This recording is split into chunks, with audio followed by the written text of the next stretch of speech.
saúdo a todos com a paz do Senhor. Nesta noite eu agradeço a Deus por estar mais uma vez aqui com os irmãos, para juntos nós estudarmos a palavra de Deus. Que Deus possa nos abençoar e nós possamos tirar o melhor proveito desse texto que nós estaremos estudando nessa noite. Se porventura você possuir um exemplar da Bíblia Sagrada aí no seu lar, onde quer que você esteja, por gentileza, queira abrir a sua Bíblia juntamente comigo em João, capítulo de número 4. Amém? Nós estaremos lendo sobre a mulher de Samaria. Então, vamos ler o texto da palavra de Deus. Nos diz assim: quando, pois, o Senhor Jesus, veio a saber que os fariseus tinham ouvido dizer que ele, Jesus, fazia e batizava mais discípulos do que João, se bem que Jesus mesmo não batizava, e sim os seus discípulos, deixou a Judéia, retirando-se outra vez para a Galiléia. E era-lhe necessário atravessar a província de Samaria. Chegou, pois, a uma cidade samaritana chamada Sicar, perto das terras de Jacó, que Jacó dera a seu filho José, e estava ali a fonte de Jacó. Cansado da viagem, assentara-se Jesus junto à fonte por volta da hora sexta, ou seja, quase o meio-dia. Nisto veio uma mulher samaritana tirar água. Disse-lhe Jesus: dai-me de beber, pois seus discípulos tinham ido à cidade para comprar alimentos. Então lhe disse a mulher samaritana: como sendo tu judeu, pedes de beber a mim, que sou mulher samaritana? Porque os judeus não se comunicavam com os samaritanos. Replicou-lhe Jesus: se conheceres o dom de Deus, e quem é o que te pede, dai-me de beber, tu lhe pedirias, e ele te daria água viva. Respondeu-lhe a mulher: Senhor, tu não tens com que tirar, e o poço é fundo. Onde, pois, tens água viva? Glória a Deus. És tu, porventura, maior do que Jacó, nosso pai, que nos deu do poço, do qual ele mesmo bebeu, e também seus filhos e seu gado? Afirmou-lhe Jesus: quem beber desta água tornará a ter sede. Aquele, porém, que beber da água que eu lhe der, nunca mais terá sede. Pelo contrário, a água que eu lhe der será nele uma fonte a jorrar para a vida eterna. Disse-lhe a mulher: Senhor, dai-me desta água, para que eu não mais tenha sede, nem preciso vir aqui para buscá-la. Amém. Só até aqui. Então, Jesus, ele se dirigiu àquele lugar e não foi sem motivação. Jesus tinha as suas motivações, seus motivos para poder se dirigir de um lugar para o outro, porque ele veio para realizar a vontade do Pai. Ele veio para realizar a vontade de Deus, que é resgatar o homem para junto de Deus, para junto com a comunhão com o Senhor. E Jesus veio fazer essa obra maravilhosa, uma obra de amor, fundamentada no amor de Deus.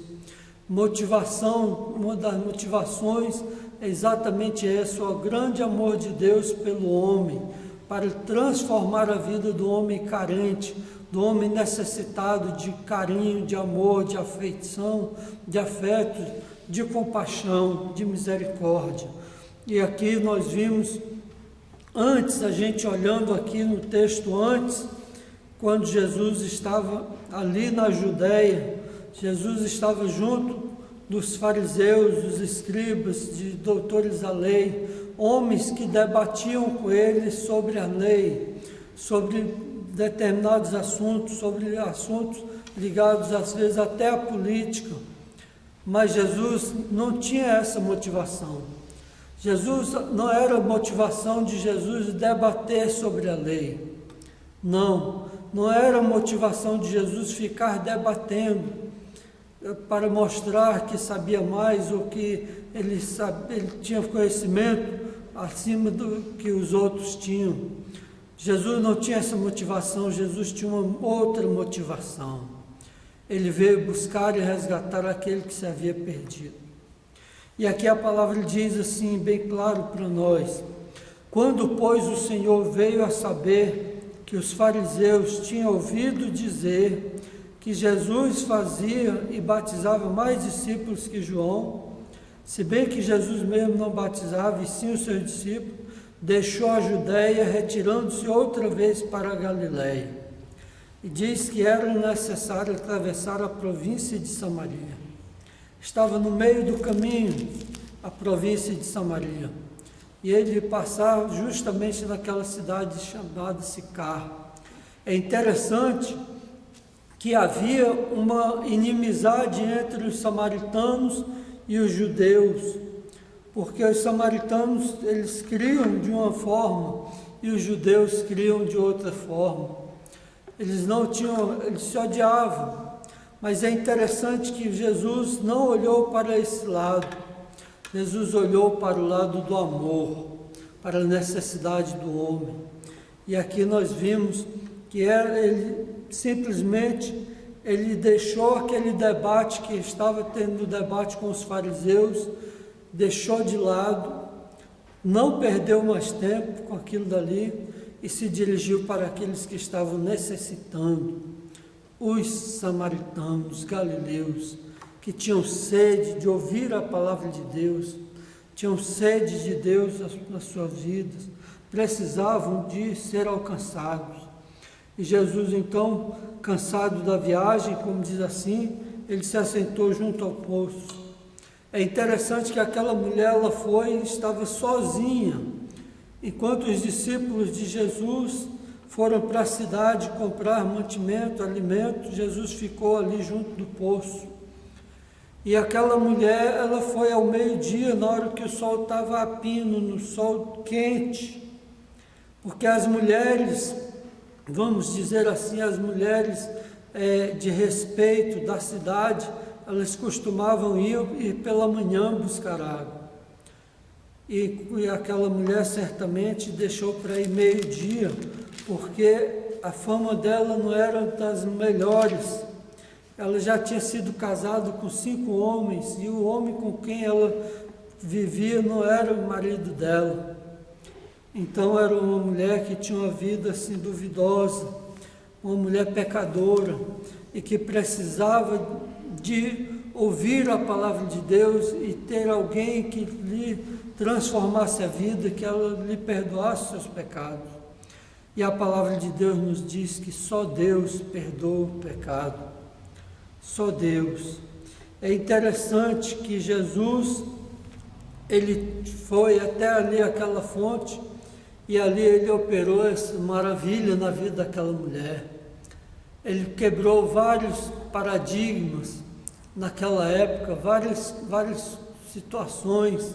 Jesus rompeu, porque havia tradições e os homens muitas vezes não se comunicavam assim com a mulher, porque a mulher era considerada inferior ao homem. Mas Jesus quebrou esse paradigma.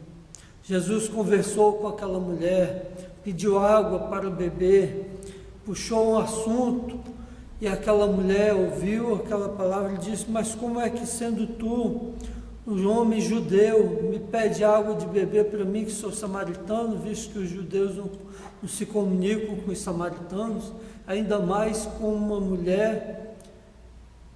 Mas Jesus não olhou para esse ângulo. Jesus olhou para uma pessoa, para um ser humano que estava precisando de perdão, precisando de ter a sua vida transformada, precisando do amor de Deus, carente da graça de Deus.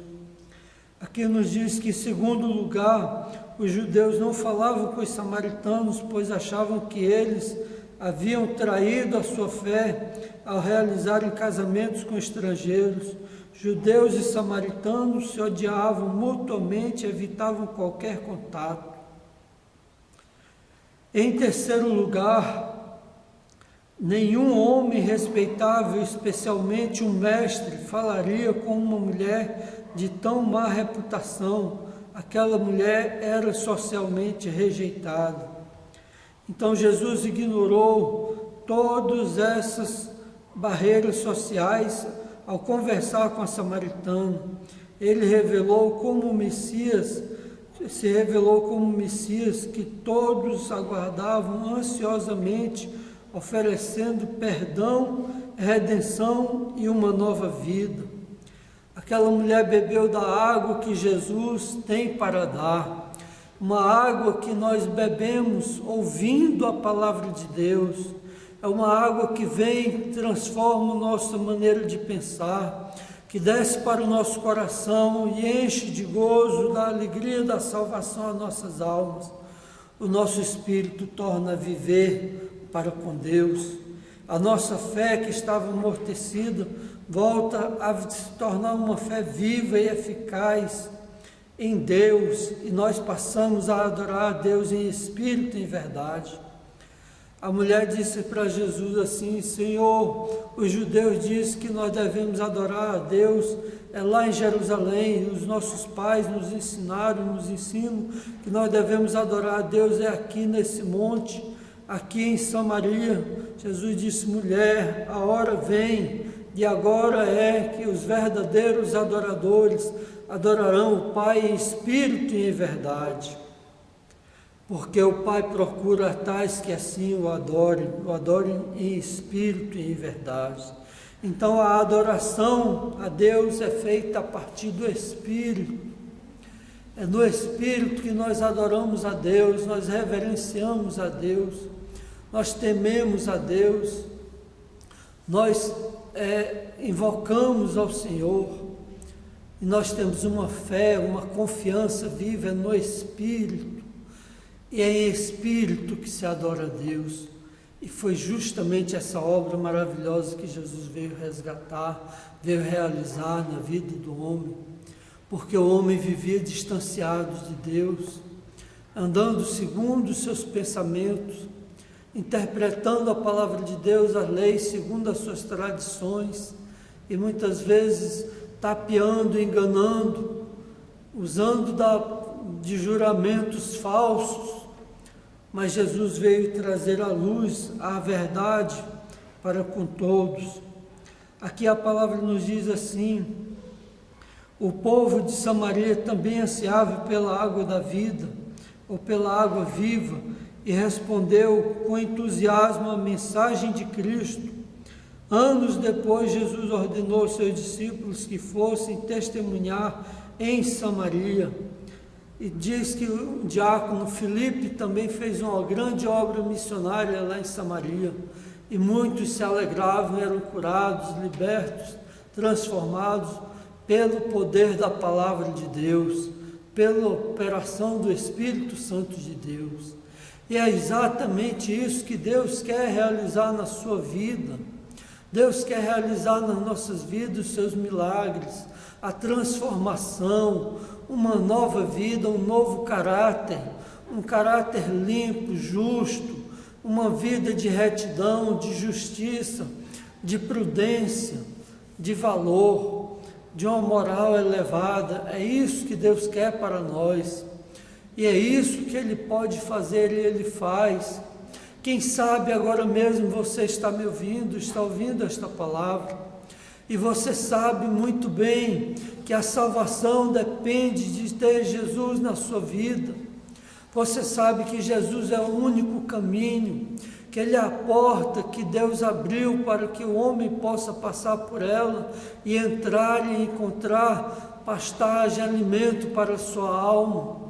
É em Jesus que nós encontramos a segurança para a vida eterna.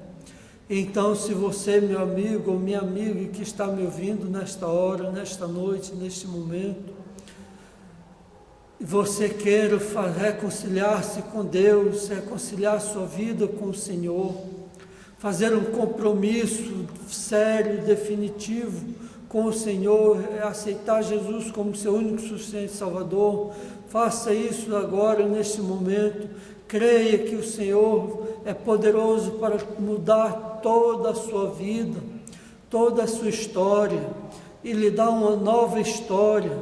lhe dá uma nova vida, lhe dá refrigério para a sua alma, lhe dá condições de você viver em novidade de vida e ser uma bênção para com a sua família, para com todos com quem você possa vir a conviver.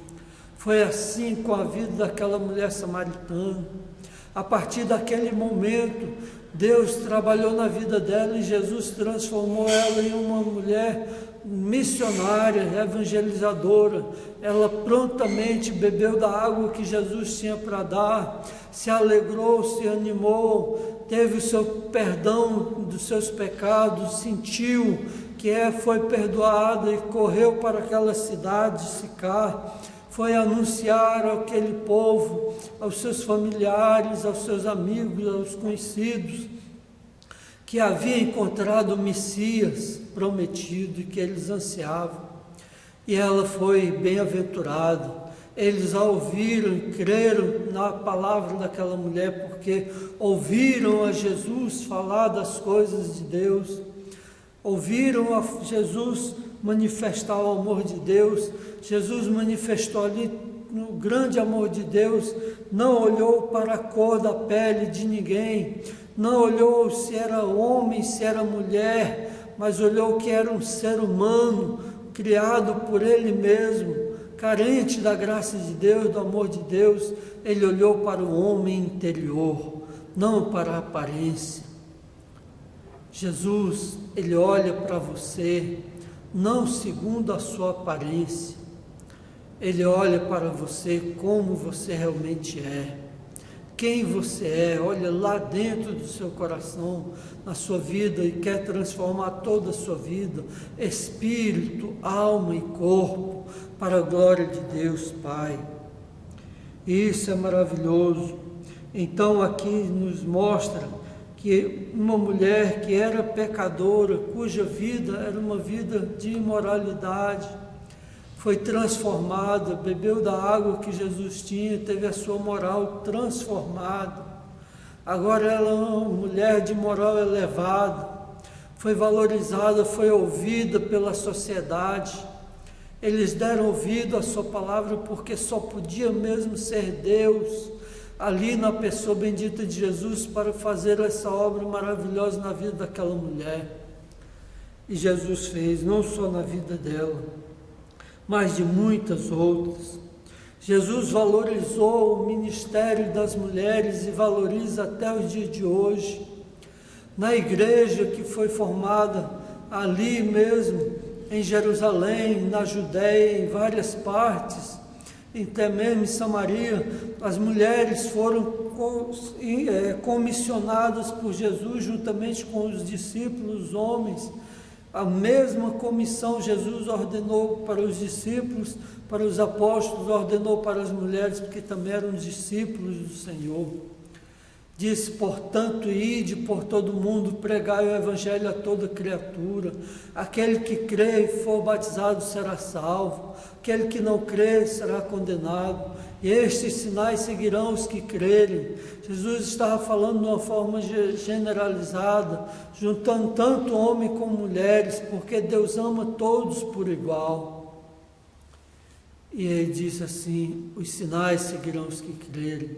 Por que que os sinais seguirão? Porque nós pregamos a palavra de Deus, e quem faz a obra é Jesus. Quem faz o milagre é Deus, quem opera a salvação é Deus, quem convence o homem do pecado, da justiça, do juízo é o Espírito Santo de Deus. Ele valorizou.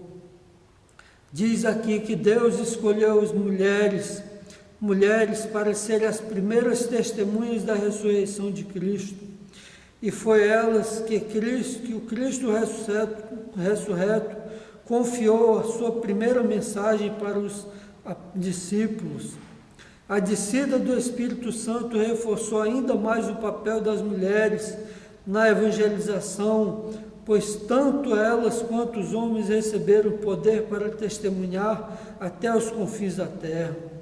A fundação da igreja de Filipos envolveu a participação de mulheres, e o mesmo ocorreu com a expansão do Evangelho na Bereia. As mulheres do Novo Testamento foram comissionadas juntamente com os homens para serem a luz do mundo. E em função disso estiveram sempre amplamente envolvidas no ministério de evangelização. Coisa maravilhosa. Você vê que o Evangelho, muitos estão enganados com o Evangelho. Pensam que o Evangelho ele é discriminatório, e não é. O Evangelho não discrimina. A palavra de Deus é enviada para toda classe de pessoa na sociedade. Porque Deus ama a todos, assim como são, e quer transformá-los em novas criaturas. E Deus tem esse poder, e Ele pode transformar na vida psicológica, na vida emocional, na vida sentimental, na alma, no espírito. Deus tem esse poder, e a palavra de Deus tem esse poder para resgatar e transformar e tirar de dentro do homem muitas vezes aquela depressão, aquele vazio, um buraco que há com uma dor intensa, terrível, por causa da opressão que o mundo oferece, das pressões que o mundo oferece, faz com que as pessoas se entristeçam até o ponto de desejar a morte. Mas o Senhor resgata, porque o amor dele é grande. Ele é o bom pastor. O bom pastor dá a vida pelas suas ovelhas. Ele deu a vida por você para que você tenha vida e não pereça, não morra, não perca a sua vida eterna também. Então, se você crê em Jesus para a sua salvação, crê no Senhor Jesus e será salvo tu e a tua casa. Deus não pensa somente em você, mas Ele pensa em você e na sua família. Ele quer fazer uma obra gloriosa. Creia no Senhor Jesus e será salvo tu e a tua casa.